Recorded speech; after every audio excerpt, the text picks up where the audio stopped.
Hello, good evening, or welcome back to Houseborn's World YouTube channel. One of my subscribers has watched one of my videos I've done about a year ago where I've done the best VR graphics settings to get Dirt Rally playing at 90 frames per second.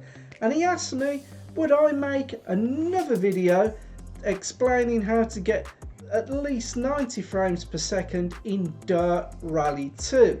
Now, Dirt Rally has been out and been with us for a while, and the last time I touched Dirt Rally, VR had just dropped, and I had a little go and I thought this has got some patching and some sorting out to do. I went out to get milk, and here we are now. So, in this video, I'm going to show you how to get Dirt Rally 2 running as close to 90 frames per second as you can. Well, easy, you're going to say. Maybe not as easy as you think, as I found out in producing this video. So, with this short interlude, we'll get straight into it.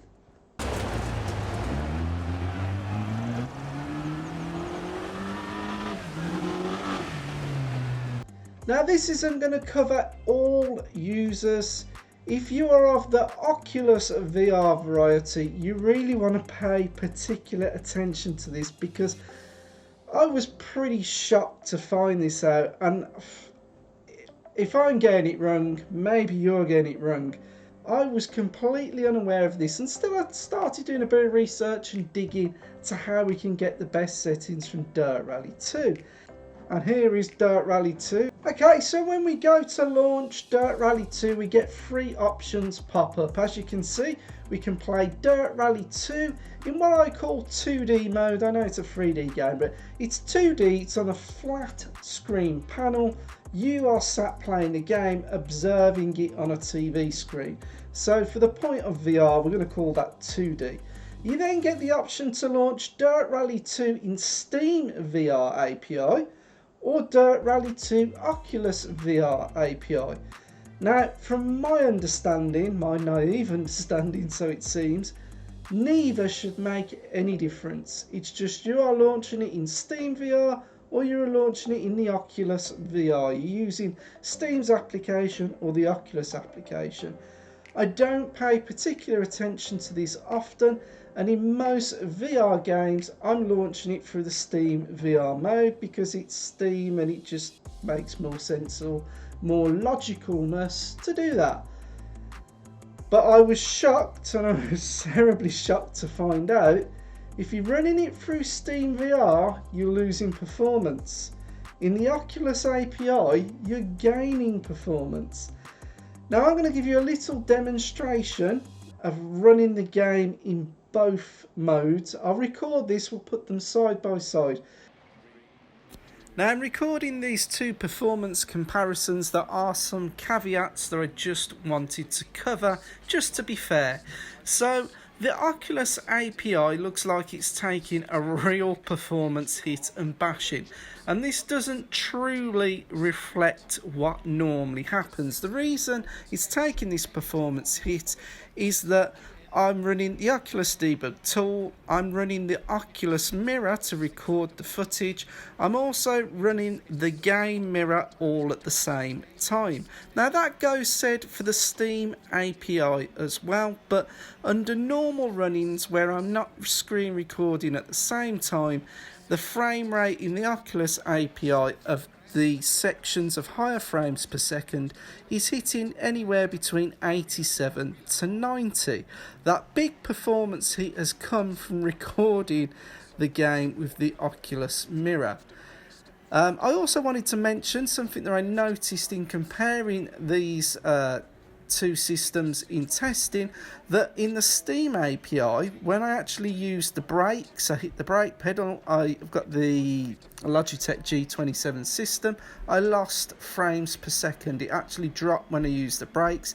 That didn't happen in the Oculus API.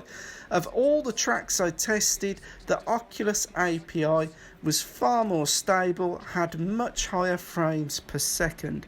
Now you can validate this yourself at many points in the video. If you pause the video, you can see that the Oculus API is running much better than the Steam API, and I think that's because the Oculus API is actually using the GPU.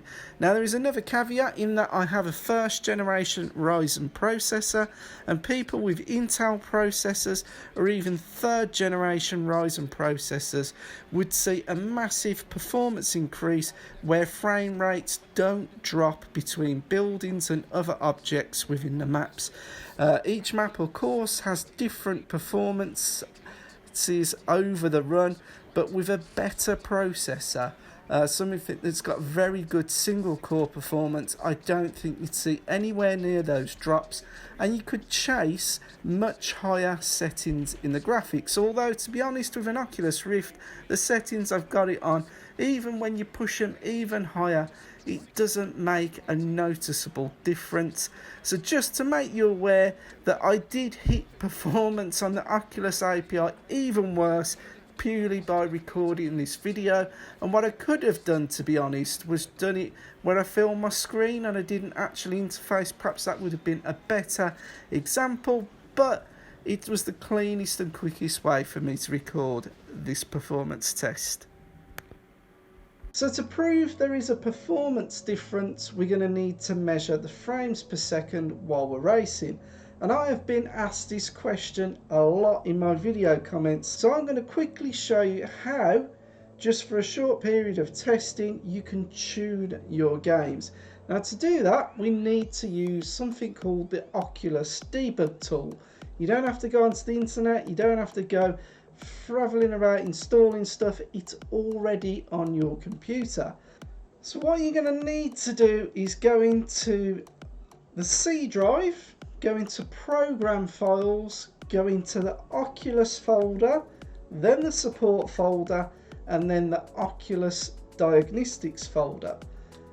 Within here you will see the application there. It's called the Oculus debug tool.exe. It's an executable. What I suggest you do, you right click on that and create a shortcut on your desktop, because then you can run up the shortcut and bring up the application as in front of us.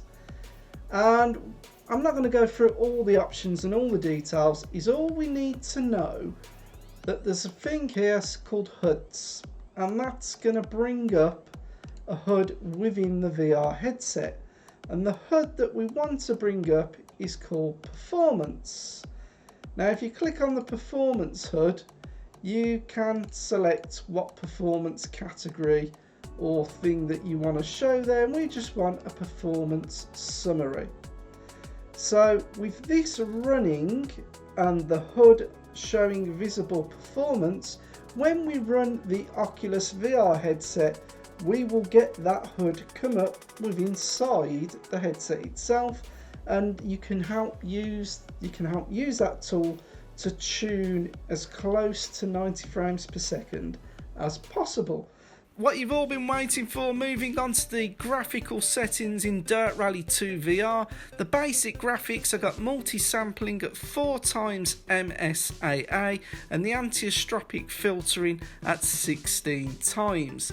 Then we're going to move on to the advanced graphics. This is a custom setting obviously, and I've set the shader detail at high, the texture detail at high, reflections low, screen space reflections I've only got in replay mode, shadows I've got on high, night lighting is high, ambient occlusion is off, same with advanced ambient occlusion, particles are set to medium, advanced blending is off, weather is set to low, the crowd is off, big performance hit there, cloth is high, mirrors are low, vehicle detail ultra, track high, objects high, trees medium, we want some form of trees, the ground cover low, skid marks are on, god rays are on, chromatic aberration is on, bloom I've put for replay mode only, light streaks I've got on,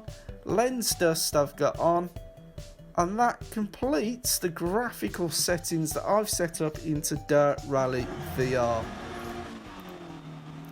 Now, as I mentioned earlier, this is wholly dependent on your system, and in games, single core performance and single core speed is king.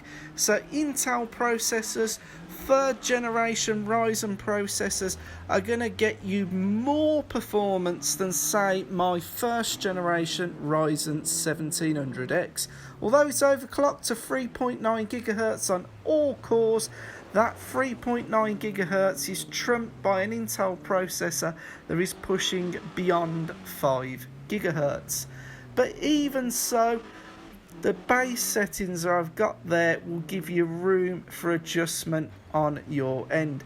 Now obviously, if you've got higher quality VR headsets, you've got the Vive Pro, the Valve Index, the Oculus Rift S, or the HTC Cosmos, you're gonna maybe, if you tweak some of the settings, get a bit better visuals.